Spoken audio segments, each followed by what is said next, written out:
دعوت نیروهای سازمان پیمان امنیتی دستجمعی به قزاقستان برای فرونشاندن اعتراضها و یا به گفته رهبر قزاقستان محو تروریستان عقیده‌های گوناگونی را به میان آورد. برخی از عملکرد قاسم جمعت توقیف پرزیدنت قزاقستان حمایت کردند، برخی دیگر گفتند وی بیهوده ناراضیان و اعتراضگران کشورش را تروریست عنوان کرد. الکساندر لوکاشنکو رهبر بلاروس گفت باید به تاجیکستان هم کمک کنند تا مثل قزاقستان نشود. آیا چنین حادثه ها در تاجیکستان هم می توانند صورت بگیرند؟ و آیا پیمان امنیتی دستجمعی از روی نظامنامه‌اش عمل کرد؟ موجودیت مخالفان یا ناراضیان و تظاهرات آنها آیا حتما به معنای جنگ خونریزی است؟ تاجیکستان آیا می تواند از این واقعات سبک درست بردارد؟ همین است موضوع بحث امروزه گپی آزاد و مهمانان ما محمدین کبیری، یکی از رهبران مخالفین حکومت تاجیکستان در خارج از کشور، و عبدالقادر طالبکوف، یکی از طرفداران استواری حکومت تاجیکستان. سلام و خوش آمدید به برنامه ما.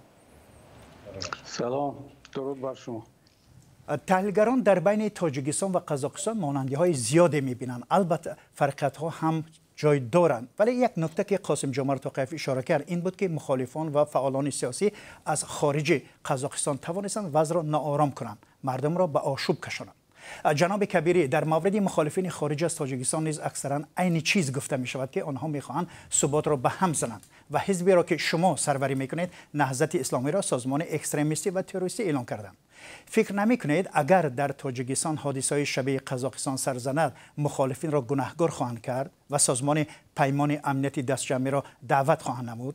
مرحمت. شک نیست که در هر یک حادثه که در داخل تاجیکستان می شود، از عملیات‌های تروریستی و حتی شاید تا بالا رفتن نرخ برق و هر حادثه دیگر، حکومت تلاش میکند که یا مخالفین را گناهکار کند یا نیروهای دیگر را. و من به این باور هستم که اپوزیسیون قزاقستان هم مثل ما که در اروپا در خارج قرار دارند، در شکل گرفتن این اعتراض مردمی در قزاقستان کمترین دخالت داشتند و حتی مثل حکومت قزاقستان، مثل کارشناسان، اپوزیسیون قزاقستان هم در یک حالت غفلت زدگی قرار داشت و تنها بعد روز دوم و سوم این حادثه آنها شروع کردند به پیام فرستادن و تلاش کردند که این موج سواری کنند و این اعتراض ها را کنترل کنند که به نظر من دیگر از دستشان نآمد. اما آنکه وضعیت تاجیکستان و قزاقستان و دیگر کشورهای سابق شوروی خیلی شباهت دارد، در این دیگر شک نیست و من فکر میکنم که اگر همین حادثه در هر کشور دیگری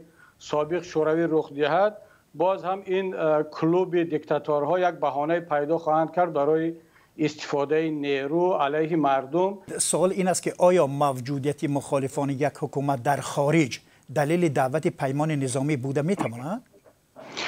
نه، به هیچ وجه نمیتواند و خود آیین‌نامه سپاد هم این را میگه که تنها در صورت هجوم از خارج، خطرهای خارجی، اینها میتوانند نیروها را استفاده برند. اما برای آنکه یک زمینه حقوقی داشته باشند، توقیف یا دیگر پرزیدنت ها، حتی لوکاشنکو هم گفت که آنها در مقابل تروریست ها مبارزه برده ایستادند. اون پیرزن های بلاروس کجایشون به تروریست مانند است معلوم نیست. تا امروز توقیف هم یگان دلیل برای حضور تروریست های خارجی یا نیروهای خارجی در اون حادثه نشان داده نتوانست و بنابر همون این دلیل شده نمیتواند، چون این مشکلی داخلی یک کشور است و طبق آیین‌نامه این سازمان حق ندارد که نیروهای خود را برای سرکوب کردن مردم به این یا آن کشور بفرستد. تشکر. جناب طالبک، و شما چی نظر دارید؟ مرحمت. جناب کبیری در آغاز گفتن که به همه بلاها حزب نهضت را گناهکار میکنند، تهمت میکنند. همین رو باید بگویم که زنگی با شستن سفید نمیشود. همین حادثه هایی که در قزاقستان صورت گرفتن، این حسن خطی همین حزب نهضت است. همون 6 نفر میلیسا رو کلا بریدن، 140 نفر کارمندان مقامات رو کشتن. اصلا در ولایت های هم الماتو و هم ولایتی که قبلا من قشلاق نام داشت و حالا نامش دیگر کردن، ببینید که اصلا مردم خیلی از روی همه قانون و قواعد دموکراتیا خوب برآمدن، اعتراض کردن که واقعا هم سوزشواری یا گازی مایع قیمت شد. حکومت البته چیکار کرد؟ حکومت بود که مایلش ما 6 ماه شما رو شنیدیم، 6 ماه نه تنها مواد سوخت رو بلکه مواد غذایی اولیه رو هم در یک معیار معین قرار میدیم، حتی معیاری که سال گذشته معین شده بود. یعنی جلب پیمان امنیتی دست جمعی برای فرونشاندن آشوب‌های قزاقستان واقعا آبروی قزاقستان رو بیشتر کرد؟ یعنی چی شد؟ نه، آبرویش را در مقیاسی قلمروی گویم اگر زیر نفوذ زیر چتر روسیه بلند کرد. ولی البته در اروپا که مثلا جناب کبیری هم در اروپا هستند و برای امریکایی ها البته پایین کرد، ولی ضرور شد تا قیف که این کار را کند، چون که اگر تنها تظاهرگرا اگر اونها مقصد غصب حکومت نمی داشتند هیچگاه تا قیف دعوت نمیکرد، خودش را شرمنده نمیکرد. باید ما بگوییم که اگر ولایت الماتا رو ببینیم 2 میلیون اهالی داره، ولی همگی 6-7 هزار کارمندان ساختارها در اونجا بودن. در مجموع نیروهای ارتش قزاقستان 70,000 است. خب گارد ملی و میلیسا و امنیت 30,000 100,000 نیرو، ولی در خود همین الماتا 5-6 هزار بودن، ولی در اونجا اهالی 2 میلیون 200,000 نفر. آشوب‌ها تنها در الماتا نبودن، آشوب‌ها تنها یعنی اکثر مناطق قزاقستان رو در بر گرفت. ها در الماتا شد که ما فهمیدم در دیگر ولایت‌ها فقط اعتراض کردن، ولی در سابیر پایتخت الماتا در سای قزاقستان الماتا اونجا واقعا هم یک گروهی بسیار بزرگی تروریستی جلب شدن.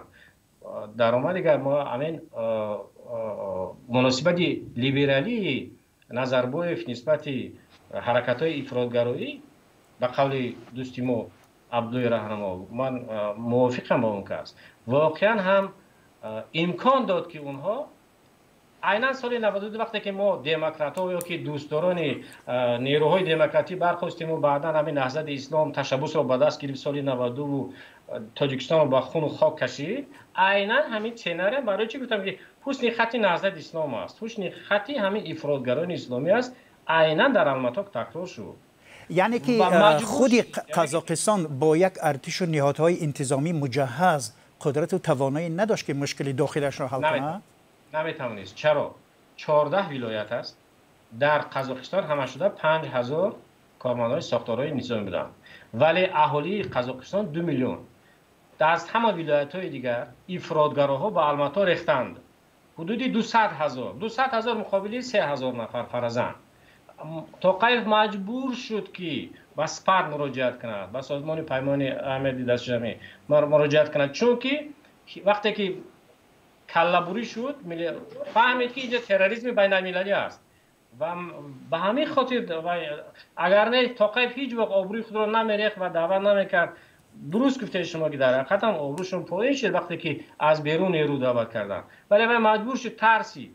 جناب کبیری، شما به حرفای عبدالقادر راضی هستید؟ شما چی نظر دارید در رابطه به این سالهایی که رد و بدل شده؟ با قسمت گپ‌های طلبکوف درباره نهضت من جواب گفتنی نیستم، چون ما باید که یک کمتر جدی‌تر صحبت کنیم و در اساس تخیلات‌ها و این فیلم‌های گالیوودی و فانتزیا که حالا خط نهضت در اونجا بود و نهضت سر برید دیگر یا کسانی که به مثل ما، اینا برای یک تحلیل جدی چندان سازگار نیستند. اگر ما از روی منطق و فکت ها صحبت کنیم، ببینید 2 روز اول اعتراض ها که در سراسر قزاقستان بود، نه کسی را کش، نه جای را غارت کرد، نه مگزین ویترین را شکستن، زیرا در اونجا واقعا اعتراضگران مردمی و با طلب های اقتصادی و سیاسی بودند و هدف آنها شکستن و زدن کسی نبود. شکستن ها، ریختن ها و کشتن ها از نیمه دیوم روز شب 4 و 5 آغاز شد و دیگر معلومات دقیق فقط در دست توقیف هست و در دست پوتین. چرا من این را میگم؟ واقعا من به این حرف راضی هستم که توقیف مجبور شد با پوتین و با شریکانش مراجعت کند، چون احساس کرد که دیگر در مقابل یک ارتش و یک نیروی منظم حکومتی دیگر در داخل قزاقستان ایستادگی کردن نمیتواند که اون به احتمال زیاد از طرف نظربایف و اطرافیان نظربایف به خصوص رئیس کمیته امنیت ملی قزاقستان که الان حبس شد مدیریت میشد و این شکستن ها و ریختن ها و زدن ها و کشتن ها نه از طرف اعتراضگران بلکه خیلی منظم از طرف یک نیروی اداره شونده رسمی یا نیمه رسمی انجام شده بود و شبهای 5 و 6 واقعا توقیف دیگر احساس کرد که حکومتش در مقابل یک حکومت دیگر ایستاده است و پوتین هم خیلی سریع و اپراتیوی عمل کرد و شما ببینید وقتی که پوتین و دیگر شریکان اعلان کردند که وارد کار میشوند، دیگر در الماتا حکومت قزاقستان تا کیف توانست وضعیت را مدیریت کند، برای آنکه این پیامی پیش از همه رمزی و روانی بود.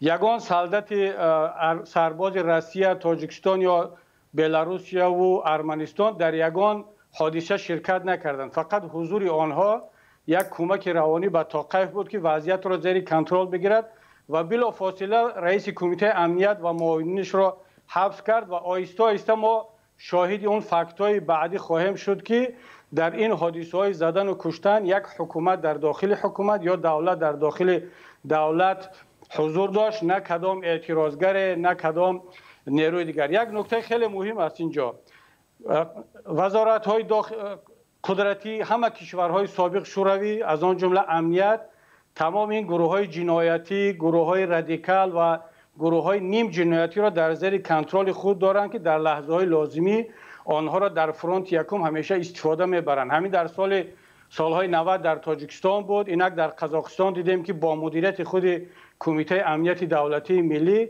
این همه زدن‌ها و شکستن‌ها از طرف گروه‌های نیم جنایتی برای غصب حاکمیت از توقیف و دادن به اطرافیان نظربایف صورت گرفته بود. تشکر. آیا جلب پیمان امنیت دست جمعی به قزاقستان به معنای است که من بعد در هر کشوری که عضو این سازمان اگر مخالفین اصلاحات یا عدالت و اینها را طلب کنند، اعتراض کنند، به همین شیوه سرکوب کرده می شود؟ جناب کبیری 100% ببینید ترس لوکاشنکا، ترس دیگر امام علی رحمان، دیگر پرزیدنت‌های دیکتاتور در منطقه از کدام نیروی خارجی نیست. حتی طالبان هم دیگر برنامه هجوم به آسیای مرکزی ندارند. یگانه ترس این دیکتاتورها از مردم خودشون است. برای همین هم لوکاشنکو خیلی صریح گفت که باید به رحمانوف کمک کرد وگرنه دیر می شود. یعنی کمک برای چی؟ مگر کسی اعلان کرد که به تاجیکستان هجوم میکند؟ نه، کمک به امام علی رحمان برای سرکوب کردن مردم خودش، برای آنکه همه تحلیلگران احساس کرده استودند که وضع اقتصادی، وضع اجتماعی و از همه مهم وضع کروپسیا و اولادبازی در تاجیکستان به حد عمیق رفته است که از قزاقستان هم بیشتر. حالا به این سال برمیگردیم. البته میخواستم نظری عبدالقادر طلبک بپرسم که وابسته به این حرفایی که جناب کبیری گفتن شما چی میگویید؟ مرحمه. اصلا یکم پایه و اساس ندارد سخنهای جناب کبیری. همین را گفتنی است که واقعا هم اگر نیروهای خارجی حضور نمیکردند، تنها یک اعتراض ملی میشد به حکومت، کمبودی های اقتصادیشان، نارسایی ها را، ناراضی هاشون میرساندن، هیچگاه سپت دعوت نمیشد. ولی همینی که سازمان پیمان اهمیت دست جمعی دعوت شد که اینها جنگ نکردن، که فقط ابیکت های استراتژی را نگاه کردن. ولی درست گفت کبیری، از جهت پسیکولوژی روحانی روانی تاثیر کرد و این همه نیروها نابود شدن، نیست شدن، بعد یعنی که یگون طیاره از روسیه برخاست. پس می شود گفت که تلاش های مخالفین سیاسی مخصوصا در خارج از این کشورها دیگر بیهوده است و اکنون دوره رهبران خود کامل سر شد که پیمان امنیت دست جمعی از آنها در همه حالت حمایت خواهد کرد. جناب طلبک شما چه میگویید؟ نه، اگر فرضاً همین در ازبکستان، در تاجیکستان، در ازبکستان چند نفری که برخیزه تجمع کند، خب بیگذار که مثلا میتینگ یا اینکه مثلا راهپیمایی کنند و گویند که نرخی فلان چیز قیمت شد، یا که به حکومت نویسند، هیچگاه سازمان این سپت دعوت نمی شود. همان زمانی که همون پاچر یا که حسن خطی افراطگرایان اسلامی پیدا شد، کله بریدند و مقامات کشتند، معلوم که تروریسم بین المللی همش اون طرف افغانستان است. جناب کبیری شما به حرفای جناب طلبک راضی هستید؟ وضعیت جغرافی ما خیلی بد و قزاقستان ما رو مانع نکنه. وضعیت ما خیلی بد است. اینجا 1400 1700 کیلومتر اون طرف تروریسم بین المللی نشسته است. تشکر. جناب کبیری شما به حرفای جناب طلبک راضی هستید؟ به این سوالی که ما یک گروه در دوشنبه جمع کردن 100 نفر 1000 نفر و برای نرخ برق یا اینترنت یا هر چیز دیگر یا معاش تظاهرات کردن، بلا فاصله حکومت تاجیکستان چند نفر را لباس افغانی و سلا و ریش میپوشاند و دقیقا همون کاری را که الان در بدخشان کرده ایستادند.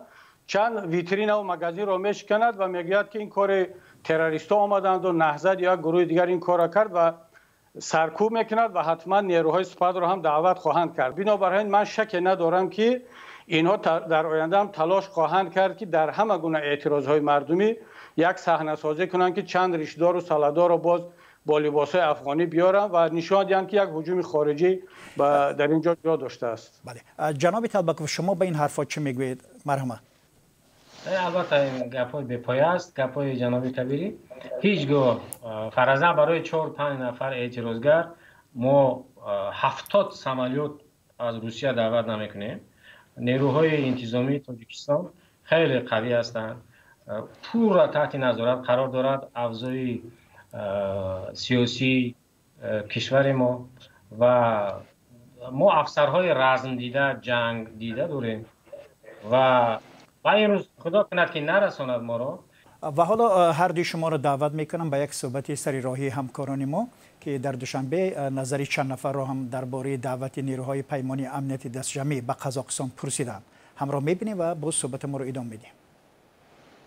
Абсолютно правильное решение. И почему? Потому что продление даже на 1-2 дня грозило массовыми беспорядками и анархией в Казахстане. И то, что сделали, то, не знаю, во-первых, все страны вместе объединились. ОДКБ. Все же, как раньше говорили, ОДКБ – это формальная структура, она не будет действовать. А вот она подействовала, и очень хорошо. Будагиш наза, набошад ки мешавад, ягдери ҳамсаи ёрдам накунад чихали мешавад. Агар гуфта намешавад, худо нишонад ин корроя. Иҷода як гаф ҳаст ки гуфти гапу ки терроризм, экстремизм мегӯяд ки ҳар давлат буку инҷо омадаги мо намедонему, но лекин ёрдам караги дигар инҷаю Россияю Беларусия ёрдам кунад ва хубтар аст. خوبترش که اونها با هم دیگر مسئله میکنن خوب میشود. یعنی که رفتن نیروهای سپاه ضرورت نداشتن؟ با فکرم نه. من چون فکر میکنم. اونا چی دارن؟ سازشنامه دارن. سازشنامه عربی برای همین یگان اگر ای بیرون یگان دخالت شود باید اینا نیروهای خود همونجا چی کنن؟ با فکر ما که در کار نبود وای با چه بگم وای پرابلم خشم بود، خشم باید حل کنن، هر کس باید پرابلم خودش حل کنن. تشکر به همکاران ما که در دوشنبه این صحبت سر راهی را انجام دادن. و جناب کبیری، نظر شما درباره این حرفا چی است؟ ما پیشتر هم گفتیم که توقیف مجبور شد برای مقابله با اون قسم دیگری حکومت، کمیته امنیت و اطرافیان نظربایف که از پوتین و از دیگران خواهش کند. شما یادتان است وقتی که ارمنستان با آذربایجان وارد جنگ شدن، ارمنستان که هم عضو سپاه هست رسما دعوت کرد، ولی دیگر کشورها گفتند که این یک قضیه داخلی منطقه است، از بیرون کسی هجوم نکرده است و حتی به خواهش ارمنستان توجه نشد. اما در اینجا وقتی که پوتین و دیگران دیدن که همین حادثه میتواند فردا از طرف قسم دیگری حاکمیت روسیه یا لوکاشنکو بلاروس تکرار شود، وقتی که اینا نیرو فرستادن برای مبارزه با کدام تروریست نبود، برای حفظ قدرت خودشان بود که از داخل خود حکومت با آنها تهدید میکردن. اما برای آنکه اینجا یک جای واقعا شرمندگی و خجالت هم هست برای این رهبران کشورها، برای آنکه این شرمندگی را بپوشانند و اونها دیگر بهانه تروریسم و اکستریمیسم از خارج، وگرنه من هیچ ضرورت برای استفاده نیروهای خارجی در قزاقستان نمیدیدم اگر اعتراضگران می بود و این خطر جدی از طرف از داخل خود حکومت به توقیف اگر وجود نمی داشت. تشکر. جناب طلبک، نظر شما رو میخوایم درباره گفته‌های ساکنان که در صحبت سرای ذکر کردید. چند هم صحبتی که در قسمت اول او درست گفتن. بار دیگر میگویم اگر کله‌بری نمیشد، اگر اکت تروریستی نمیشد، اگر 3 میلیارد دلار ضرر نمی آوردند، اگر تمام ساختارهای دولتی رو، مؤسسه ها و سازمان ها رو آتش نمی گیراندند، من واقعا هم زید بودم که سپاه اونجا بیاری نرود. ولی چون اینجا دستی سازمان های خارجی بود، تشکیلات های زیادی غیر دولتی که از لیبرالیزمی نظربای استفاده برده، اونجا صدها گروه و حرکت ها، خب نمیدونم ممکن اگر در آینده در سوالای شما نباشد من باید بگم که سلفیه، اخوانگری، جماعت تبلیغ و باز چندین انصارالله مثلا در ما ممنوع هستند، در قزاقستان ممنوع نبودن. همین نظربای برای که در اروپا خودش خوب نشان دهد، دموکرات نشان بدهد، همین سازمان ها را در کشورش ممنوع اعلان نکرد و آنها یچه که خود را در اون درون وارد کردند و البته در این گروه راه را برای این بچهای کبیری راه شدن، امکان دادن و اینا هم همراه شدن. بار دیگر میگم که 100% همین سناریوی سال 92 تاجیکستان بود. تشکر. حالا با اون برمیگردیم که سبب‌های وضع قزاقستان تا کجا در تویسان نیز موجودند. جناب طلبکوف، شما راضیید که زندگی مردم در قزاقستان که نفت و گاز دارد، کشوری ثروتمند است، از تاجیکستان دیده بهتر بود، ولی مردم به میدان ها ریخت. در تویسان هم هر روز نرخ و نوا بلند و زندگی مشکل تر می شود. اگر تظاهرات خودجوش سرزند، آیا مخالفین در خارج بوده گناهکار خواهند بود؟ در تاجیکستان امکان ندارد این چیز. تشکر. جناب کبیری، در تاجیکستان میگردم، من میدونم که در تاجیکستان چنین روحیه اعتراضی و قیام مردمی نیست. جناب کبیری، شما به حرفای جناب طلبکوف حتما ضد هستید، نه؟ دلیلتون چی است؟ من شرط نیست که با آقای طلبکوف ضد باشم. من با سوال شما جواب میگم. بله. یگانه چیزی که فرقی که بین قزاقستان و تاجیکستان است این وضع اقتصادی. من کاملا راضی هستم که از حساب نرخ یا پول نفت و گاز قزاقستان سطح زندگی مردمش حتی از روسیه هم و درآمد به سر هر اهالی بیشتر بود. اما در باقی مسائل های سیاسی بخصوص شکل دولتداری ما نسخه برداری از قزاقستان کرده ایم که در آینده درد سر ما خواهد شد. همون پیشوای ملت، البسی هم پیشوای ملت، البسی ترجمه می شود و تمام ساختارهای اساسی در دست یک خانواده، کروپسیا و از همه مهمش این که پیشوای ملت قزاق خواست که یک نفری به خود از نزدیک را پرزیدنت کند و در یک شرایط دو حاکمیتی قزاقستان در این 2 سال اخیر وجود داشت و همین دو حاکمیتی باعث این جنجال ها شد. عامل اصلی هم در همین است که متاسفانه این کارشناسان نزدیک به حکومت تاجیکستان تلاش میکنند که این را ذکر نکنند.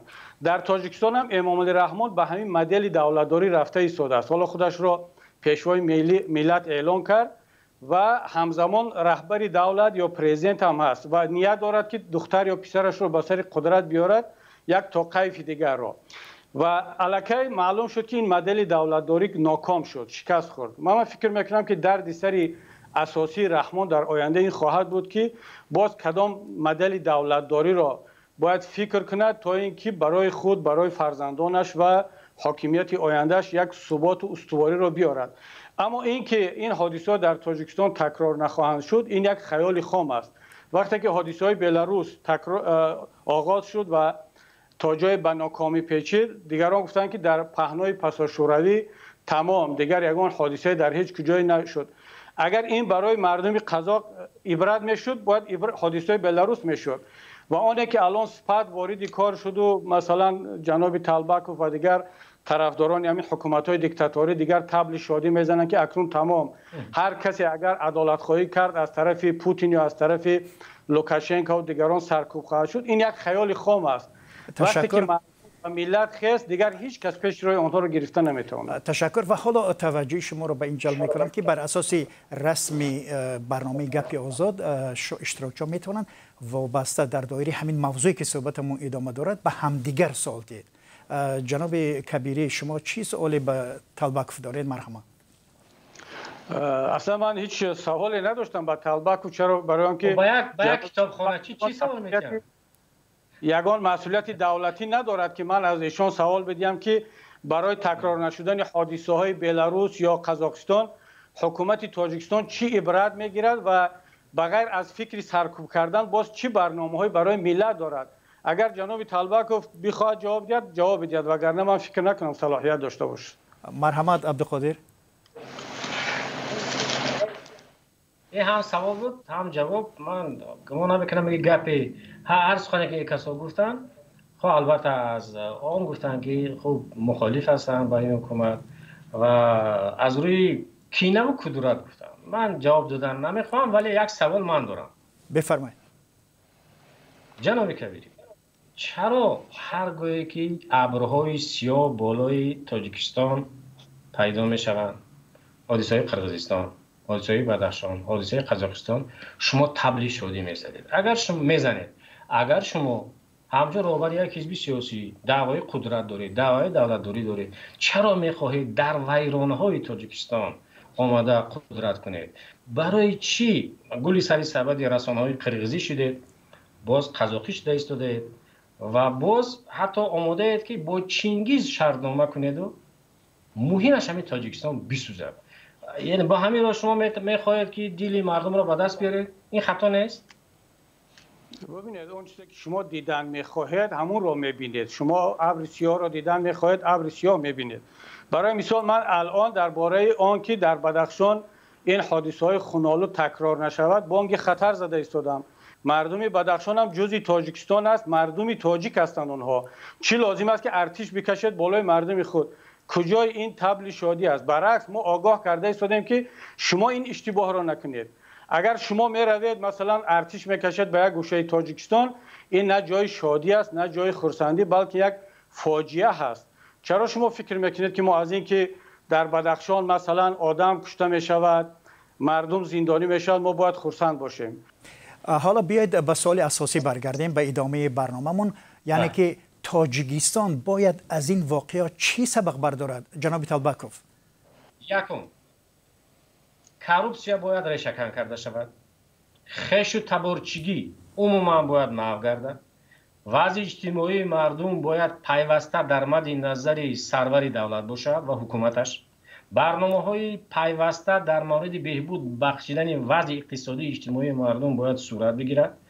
همه مبلغ‌هایی که از حسابی کندنی‌های فایده‌ناک تاجیکستان به دست آورده می شود باید در هر خاندان ارسال شود. یعنی همین سبق‌ها باید برداشته شود. من زید نیستم که سبق‌های تاریخی را باید همه سیاستمدار بیاموزد و پیروی کند. تشکر. جناب کبیری شما خواهش میکنم. ببینید، مشکلی اساسی قزاقستان و تمام این دیکتاتورها این است که ملت خسته می شود از یک حاکم، از یک خانواده. چرا این را نمیخواهند بفهمند که در قزاقستان هم مردم قزاق مشکلی اقتصادی تقریبا نداشت، ولی خسته شده بود از یک خانواده، از یک پیشوا. اگر حالا امام علی رحمان یک نفر رو، پسرش رو، دخترش رو هم به سر قدرت بیارد و خودش باز مثل نظربایف پیشوا در پس صحنه بماند، این مشکلی ملت را حل نخواهد کرد.